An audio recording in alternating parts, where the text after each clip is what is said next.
Happy Thursday, everybody, and welcome into my official top 30 running back tiers and rankings here for Week 2 fantasy football. We've got our NFL action for the week kicking off tonight with a banger of a game, the Chargers taking on the Chiefs on Thursday Night Football. And that means our lineup decisions are starting here. We've got to set those lineups and make sure we know the outlooks for our players here heading into this week's game. So what I'm going to be doing in this video is breaking up and categorizing all of my top 30 backs here into different groups and then briefly chatting through their situational value here for this week's game. So if you're new around here, you need to drop down and click that subscribe button. I've been posting a ridiculous amount of fantasy content all week, last week as well. Here on YouTube, we've got like a playlist of over 20-something odd videos for Week 2 fantasy football, and we've been posting a ton of stuff in other spaces as well, like Instagram, Twitter, TikTok, and our website, sizzlefantasy.com. So check all that stuff out as well as you're watching today's video, but let's get started. All right, here we go. So I'm super excited about this video. I had a ton of fun making it back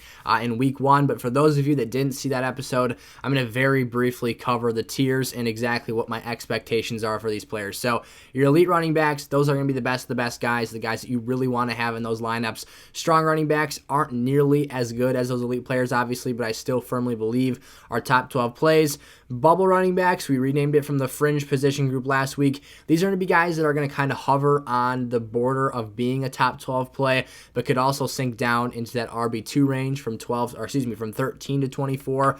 Elite RB2s are guys that I firmly feel will finish between kind of the 13 to 16 range for this coming week. Strong running back 2s, just like strong running back 1s, guys I feel firmly about finishing within that top 24. And then bubble RB2s, guys that could have a make or break week to either push them up into that RB2, again, top 24 category, or the RB3 position group, which would be 25 and lower here for this week. And for this video, we'll be going up to our running back 30. So with that being said, let's reveal our first tier. Here we go. So our first and only player in the elite running back tier for Week 2.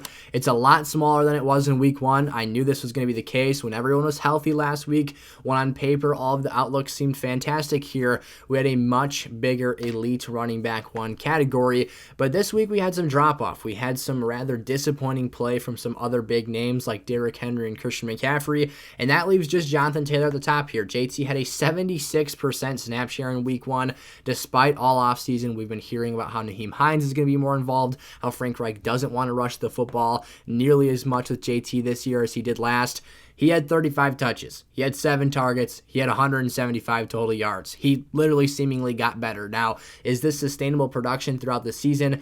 I don't think so, but this week against Jacksonville, he's got himself another great opportunity and matchup. So with that being said, let's reveal the strong running back 1s tier. Boom. So there you have it. Those are our strong running back 1s here for Week 2 fantasy football. We'll be diving into each situation. I should have initially started with this. If you're looking for the rankings portion of this video, simply look left to right in the tiers, and that's a ref correspondence with my rankings assessment of these players. But obviously, if they're in the same grouping and in the same tier, I don't expect the drop-off to be super significant. So Christian McCaffrey does fall down into the strong running back 1 tier for me this week. I was a bit disappointed, I'll be completely honest here. He did have some decent production, but he only played, I shouldn't say only, he did have an 81% snap share, very, very good as compared to other fantasy football running backs. He only had 14 touches. That's where I was really going with this. I was surprised to see them not get him the football more.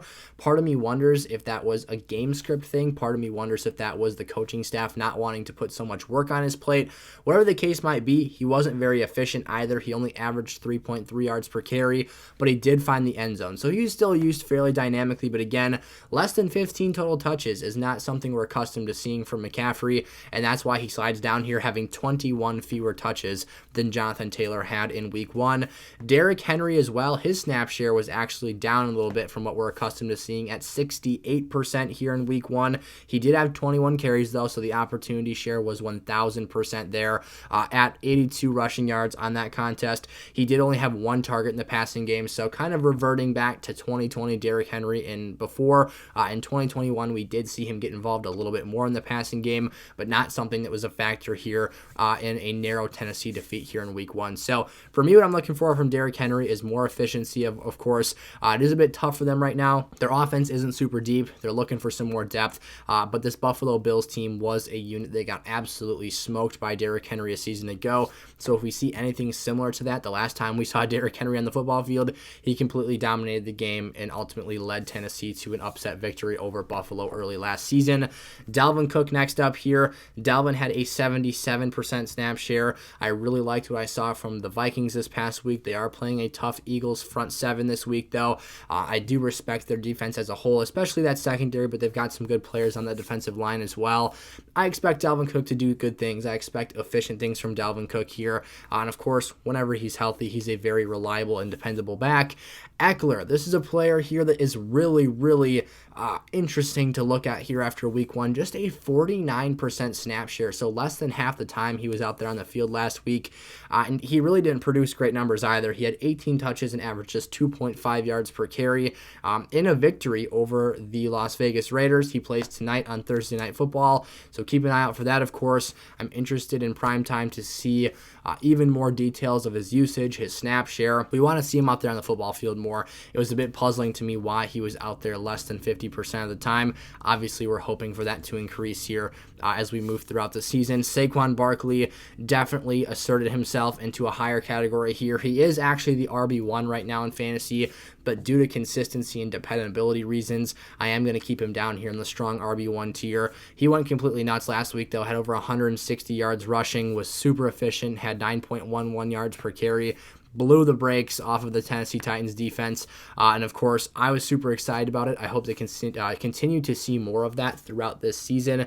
But at the end of the day, it has been a while since we've seen him do this at a high level on a consistent basis. So a little bit cautiously optimistic here, but he could assert himself into the elite RB1 tier next week if he follows it up with another big game here in week 2, taking on the Carolina Panthers. He did have an 83% snap share, 24 total touches, and again, 9.11 yards per carry. Joe Mixon next up here. Joe Mixon's taking on the Baltimore Ravens this week. He was also a monster workhorse in week 1 with 35 total touches, insane workhorse volume, and a guy who just averaged 3.04 yards per carry last week. That number can be expanded upon a lot. That's pretty low. You usually like to see running backs get to the 4 yards per carry threshold in terms of their season-long averages and above that. And Joe Mixon was one of those running backs of the elite tier. We saw plenty of them this week, far below the bar. So looking for some improvements from him here this week. But if you're getting 35 touches, you're going to be doing good things with the football in your hand at some point in time, or at least you hope. DeAndre Swift at number 8 here was someone that balled out in week 1. He is the RB3 right now. I am a little bit cautiously optimistic with Swift as well. He didn't practice on Wednesday at the time I'm actually recording this video, so that's a little concerning. We don't exactly know what that issue is at this point in time. Again, recording this Wednesday evening. So he was awesome, though, in that week 1 contest. He was another super efficient player, 9.6 yards per carry, 67% snap share in Detroit's offense. That's a number that'll get the job done for a typical lead back on a team. And then, like I said, no practice, though, so a bit concerning. They do play the Commanders this week. The Commanders almost let Travis Etienne walk in the end zone for 2 receiving touchdowns last week, but we had some slight miscommunication, and it didn't play out perfectly. A lot of missing fantasy points hanging on the board there, and then James Robinson had 2 touchdowns as well. So it could have been 4 touchdowns to the running back position for the Commanders in week 1. I expect a healthy DeAndre Swift, hopefully, to do very nice things. So let's jump into the next tier here, the bubble RB1s for week 2. We've got 5 names to break down in this bubble running back ones category, starting out with Javonte Williams here. Javonte left a little bit to be desired in the run game, was extremely involved in the passing game. He had 11 receptions on 12 targets for 65 yards, a guy who played in 58% of the Broncos' offensive snaps this week. Only 7 rushing attempts, though, which was a little bit disappointing, like I said. And I also didn't love the involvement of Melvin Gordon on the goal line. They each actually lost a fumble on the goal line. But if I'm being completely honest here, if the Denver Broncos coaching staff has, 2 ounces of intelligence on their coaching staff, they need to just cut Javonte Williams loose and let him handle the work for this offense. We've had, a whole season last year of sample size, as well as week 1 being an indicator that Javonte is so much more talented. You literally heard it sounded like someone was snapping a whip every time someone tried to tackle Javonte, because he's absolutely killing these defenders. He is such a tough tackle. The first guy almost never got him down last night, and if they did, they had to like drag him down or hang on to him by with everything they possibly could do there. And he's so talented, such a good pass catcher. Obviously 11 receptions is an indicator of that, and the fact that, again, he only saw 7 rushes is a bit disappointing. I did like that he at least kind of got a split down the middle goal line opportunity for this week's games, but again, hoping that he can be fully tapped into, because if that's the case, you're looking at a top 5 fantasy running back for this season.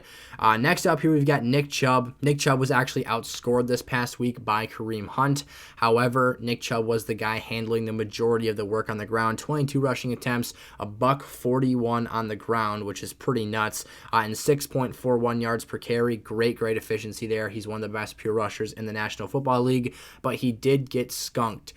2 total touchdowns bounced the direction of Kareem Hunt.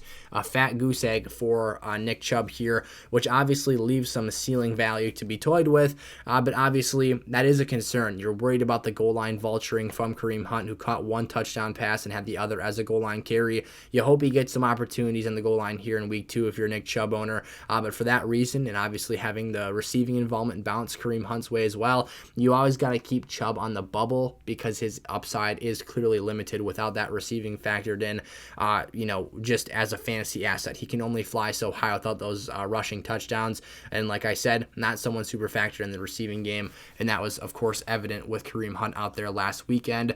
Leonard Fournette here, another bubble running back for week 2 action, played very well against the Dallas Cowboys. I had him as a strong running back 1 play last week, someone I really liked in that matchup, and he went out there and absolutely balled out. 21 rushing attempts, a $127 on the ground, and over 6 yards per carry. He had a 76% snap share of the offense as well, so really asserted his dominance as the team's lead running back 1, the workhorse for that offense. I expected him to do a lot of his damage in the receiving phase of things here, but he was actually an uber efficient rusher on top of being a pass-catching option as well. Alvin Kamara stays in the RB1 category for me this week, but he is someone who is in the fringe or bubble category for this week. I am a bit worried. He's dealing with a rib injury, and he was very quiet against the Atlanta Falcons, a team that I thought they'd have some success running the football against, or at the very least having Alvin Kamara catch some passes. It was obviously a very lackluster fantasy performance and left a lot to be desired. He was only out there 62% of the snaps, only got 12 touches, averaged barely over 4 yards per carry, and plain and simple, they need to run the ball more. They need to be a more balanced offense, and I wasn't a huge fan of that Saints offensive approach. And then finally here, James Conner of the Arizona Cardinals. James Conner is someone that had a bad game script this past week. The Cardinals got absolutely blown out. He had some receiving utility in that contest, but at the end of the day, again, another player who, without a rushing touchdown, would have had a pretty disappointing week. He did have 5 receptions. You like to see him getting that pass-catching opportunity in those blowout losses, but of course, we expect a lot more from the Arizona Cardinals. Next up here, we're going to dive into our elite running back 2s tier. This is a smaller group, the second smallest yet behind JT, standing alone atop the elite RB1 category. Kicking things off with Najee Harris here, obviously did not return for overtime against the Cincinnati Bengals, suffered a foot injury or, re-aggravated something in the foot. He had a Liz Frank sprain this summer. That's a little concerning. This week's matchup is very tough on paper against the New England Patriots. They had their way forced against them by the Miami Dolphins last week. However, what's concerning to me about this particular matchup for the Pittsburgh Steelers is the offensive line looked very poor yet again this past week, and Bill Belichick likes to take away the top threat from the opposing team. Najee Harris is kind of that comfort zone for the Steelers offense where they want to lean on him. They want to rush the football a high volume of times and throw him the ball a lot out of the backfield as well. So when he's not 100%, when he's not healthy, this isn't good for that offense, on top of the fact that Bill Belichick can say, hey, Mitch Trubisky, come at us. Come beat us, man. show us what you got with your arm. And if they take away Najee Harris, that's going to kill his fantasy value, and it's probably going to kill your other fantasy receivers for the Steelers, because I don't think Mitch Trubisky's winning that battle. So I'm a little bit nervous about Najee Harris here, but at the end of the day, we're going to hope that volume will bounce back his direction here. He'll enter in this game healthy. We could get some more news throughout the week, but I'm going to stay cautiously optimistic with Najee Harris here as a RB2 and a high-level producing one at that. Next up, moving on to Antonio Gibson here, had a very, very solid week this past week. A former college football wide receiver at Memphis who finally showed the ability in the NFL to produce for us as a pass catcher, which we've been waiting so freaking long for. It felt like the biggest long shot in the world to still expect these things from Antonio Gibson, but he caught 7 of his 8 targets for 72 receiving yards. And that's really the story of this game. Without Brian Robinson out there, he got his chance to, have another crack at the starting job for this team, and he went out there and killed it. He wasn't the best running back in the world, but he was very dynamic, very versatile for this team. Had a couple of really nice catches down the sideline, just running flag routes and whatnot out of the backfield. So props to Antonio Gibson. He continues to be a strong lineup play for me this week. That leads us into A.J. Dillon here, another player who had an excellent game, was the best offensive player for the Packers in week 1, was the best rushing and receiving factor in terms of overall statistical production, and despite playing 10% fewer snaps, I thought looked better than Aaron Jones and looked more valuable to this football team, and he actually out-touched him 15 total touches to 8 total touches for Aaron Jones. So in terms of opportunity share, it was 16 opportunities for Dillon, 10 for Aaron Jones. So the nod and the early victory, despite the fact that he played less snaps, heads to A.J. Dillon here. Feeling good about him moving into week 2 against Chicago for this week's action. And then Cordero Patterson taking on the Los Angeles Rams this week. Man, did he look like 2021 Cordero Patterson. CPAT was out there totally grinding out drives, 22 rushing attempts, $120 on the ground, added a touchdown into that fray as well. And we know he's a dynamic receiving threat. So he's going to come out of the backfield. He's going to be lined up out wide as an X receiver. They're going to put him in the slot. They're going to put him in motion.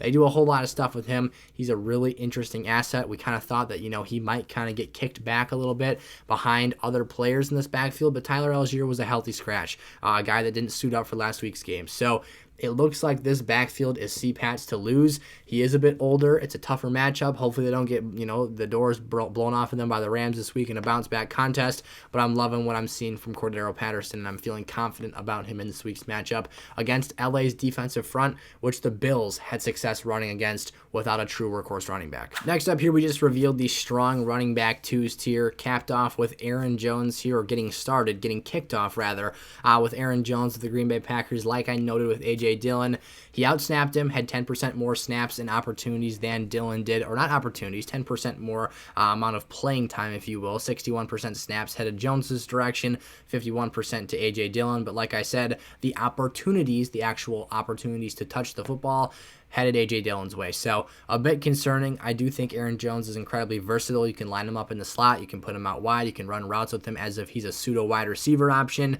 But again, the touches didn't bounce his direction. The goal line nod went to A.J. Dillon, and that's what we're looking at here with Aaron Jones moving forward, hoping for better game scripts in weeks to come. Rashad Penny had a very disappointing fantasy box score this past week, but I actually thought the eye test, he looked very impressive. He did lose a fumble. That's not great. Loses you 2 fantasy points there. But against the Denver Broncos, I thought he more than held his own, and I think he's the clear lead back for the Seahawks team for the foreseeable future until Kenneth Walker can do something about that. But for now, it's the Rashad Penny show. I expect him to be very dependent on this week against San Francisco, and they're going to have to run the heck out of that football to stay in that game, and what is really a must-win for the 49ers, but still having some optimism about Penny in that game.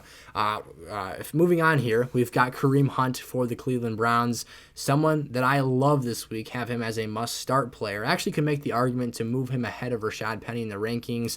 2 touchdowns last week, was very involved, 15 total touches, got the valuable touches in this offense as well. So whereas Nick Chubb was dominating with efficiency on the ground, Kareem Hunt was out there catching passes, scoring touchdowns in the end zone, and quickly accumulating fantasy football points. So you love to see that. He's a very dependable option, I think, this week against the Jets, where the Browns already open as heavy favorites, nearly touchdown favorites against the New York Football Jets this week. So I'm starting Kareem Hunt again here in week 2, and hopefully hopefully he can continue to do the things in the receiving game and obviously steal a few touchdowns here and there off of Nick Chubb's plate. So that leads us into Miles Sanders, our 21st ranked running back, if you're curious where we're at this point in time.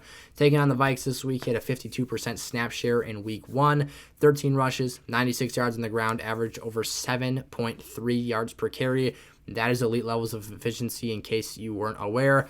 Very, very great numbers, very encouraging stuff, and stuff that makes me very enthusiastic to talk about here. Green Bay had some rushing success against the Minnesota Vikings this past week. That's Miles Sanders' matchup for week 2 here. I'm liking that. I think that between A.J. Dillon's 4.5 yards per carry in that game and Aaron Jones' 9.6 yards per carry in that game, Miles Sanders can go somewhere in between that. And of course, if a touchdown bounces his direction again, he could have some legit ceiling value for lineups this week. And then Darrell Henderson caps off the strong running back 2 category against Atlanta. Atlanta's rushing defense looked very solid last week against Alvin Kamara and the Saints, but they didn't really try to run the ball that much. I think the Rams need to establish a run here in week 2, and Darrell Henderson played 82% of the snaps in favor of Cam Akers. So obviously keep your eye on that situation. I'm revealing both of our final 2 tiers here. It's pointless to keep the other guys on the bottom, on the bench, if you will, because it's obvious where they're headed here. So we'll break down the last 8 names, then get you guys head on your way or over to the wide receivers episode if you haven't checked that out already.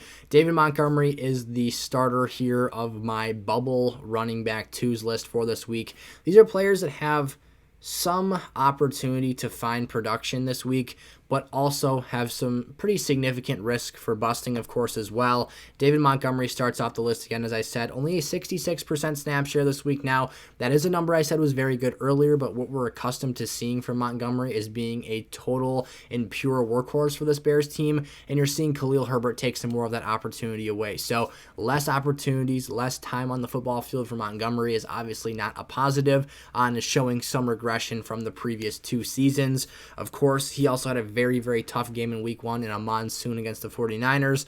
I'm not going to, kill him too much for this, but he only averaged 1.53 yards per carry, which is an absolute atrocity. So that needs to get better. He only had 8 fantasy points on 20 total touches. I think part of that is their offensive line sucks. Part of that was the weather. Part of that is that San Francisco has a strong and physical front 7, but I can't give him a total pass here. Got to at least talk about it. Next up, we've got Travis Etienne here. The most missing fantasy points in week 1 belong to Travis Etienne. I briefly touched on this earlier, or foreshadowed to it, if you will.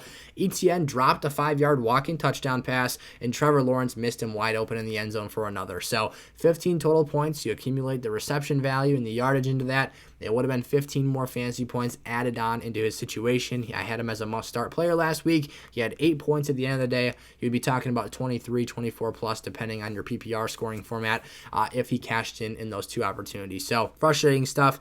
It is what it is, but I still am a heavy believer in Etienne and what he is as a pass catcher. He was running routes all over the field. He looked very explosive. He looked very good. He did get knocked off his block once by a Washington Commanders DB. He caught the football and then turned upfield and got absolutely smoked. I wonder if that's why he dropped that touchdown pass later in the game. He heard footsteps, whatever the case might be. He's got the Colts this week. It's a stingy matchup on paper. Not something I'm super excited about, but he could come roaring back out here in week 2 and be a week-winning play. Ezekiel Elliott is someone I do not see as a week-winning play here for week 2 fantasy football. I've got him on my bust radar for this week. Someone that's got a very tough game against what I assess to be a pissed-off Cincinnati Bengals team that lost a close one to Pittsburgh last week. I think that Zeke's got his work cut out for him. They absolutely shut down Najee Harris, forced him to have a very inefficient game. Jalen Warren, his backup, also struggled on the ground. And without Dak Prescott, without a legitimate, passing game here, maybe Cooper Rush will come out and play solid. But I think, like I said, Cincinnati's going to be playing emotional football. They're going to be angry. They're going to be looking for a big win here. And I think that bodes bad. And, potentially Joe Burrow versus Cooper Rush is the quarterback matchup. So if you go just based off of that, that's oversimplifying things here. But if you get a blowout and a bad game script, there's going to be more Tony Pollard than you want to admit is going to be on the field. So that could play out poorly for Ezekiel Elliott's game script here. And then Josh Jacobs, the last name in this bubble running back 2 tier. Very disappointed by him in week 1. 60% snap share for the Raiders offense. And you're not even talking about Zamir White being on the field. This was Brandon Bolden digging into his opportunity load. And Josh Jacobs ultimately just not getting a high volume of workhorse level touches. Only 11 total on the game. This week, though, against the Cardinals, I think they are the better football team. Hopefully a positive game script as opposed to trailing for the majority of the contest allows them to run the football a bit more. And then RB3s here. Clyde Edwards-Helaire scored 2 touchdowns through the air last week. I get it. A lot of you guys are going to be pissed off. You're going to say, hey, respect Clyde Edwards-Helaire. I'm just not a big CEH guy. I think that touchdown production is going to be very inconsistent and sporadic here. They were red zone opportunities, so I'll give them that, but they weren't goal line looks. And I really see this Chiefs backfield as a total committee. You had Pacheco come in and mop up duty and do very, very well, which I think will earn him some more snaps in the future in meaningful moments of the game. And you've also got Jerick McKinnon still there as well. It's kind of dicey for me. I still don't really know what to expect. I'll be watching the game very, very closely to see in what situations and how exactly they deploy them because, of course, the snap count percentage is an awesome number to have, but I want to understand the concept and the context behind it even more as it relates to this Chiefs backfield because I saw the plays, but it was kind of frustrating trying to follow that game. You had CBS literally cutting it, late in that football game because of the fact that it was such a blowout. They headed us over to the Chargers and the Raider game. So if you watch that game, you'll understand what I'm talking about there. The fantasy totals were awesome for CEH last week, but I'm being a little bit cautious here moving into week 2. Chase Edmonds, I really like his outlook here. He looked really, really good in the touches he got last week. The fantasy numbers weren't super impressive, but he did out-snap Raheem Mostert 63% to 42%. He also was the guy I saw involved in the pass-catching game, and this week against Baltimore, I think Miami's going to be dinking and dunking all over that football field and trying to get that ball out in space without making Tua hold it for too long. I think that bodes well for Chase Edmonds' outlook here. Next up, J-Rob heading into the Colts matchup as well. I've got him a tier below Travis Etienne simply because I think his ceiling's a bit lower. He's not someone I expect to catch the football a ton. He did have a reception touchdown this past week, but it was a much different deployment and role for J-Rob out of the backfield than what we saw from Travis Etienne, who was lined up and was obviously designated to run routes a lot of times here in that week 1 contest. So J-Rob did prove to us, though, that if he hits touchdown production, he should be a weekly flex level player, a guy who has the opportunity to be that for us in our weekly lineups. And then finally, Michael Carter here against the Cleveland Browns. This is, plain and simple, a good PPR play. He's a good check down option for Joe Flacco, who threw the ball an absurd 59 times in week 1. Can't really fathom that. Can't put into words why the Jets did that, other than the fact that they were getting killed. But come on, have some balance, you guys. It's another, what looks like another lopsided contest here. The Browns defense is significantly more talented than the Jets offense is, so I'm a little concerned about that matchup. But Michael Carter is the man for the job over Breece Hall here in week 2, because as you're seeing these, front 7 mismatches, pass rushes, they're going to be absolutely getting after it. The veteran quarterback in Joe Flacco will check the football down. He will be the guy that throws the swing routes and the easy passes to Michael Carter, whereas Zach Wilson, baby, is going to be rocketing that sucker downfield, probably having a lot of turnovers, but it's a lot different of an offensive dynamic with Joe back there than it is with Zach Wilson. So stay tuned for all that stuff, you guys. Keep your eye on these players for week 2 fantasy football. Of course, always let me know your thoughts in the comment section below. Check out the wide receivers portion of this video. We did our top 32 wide receivers in another episode up on the channel at the same time you're watching this one. So go check all that stuff out. I'll see you guys there. Peace out.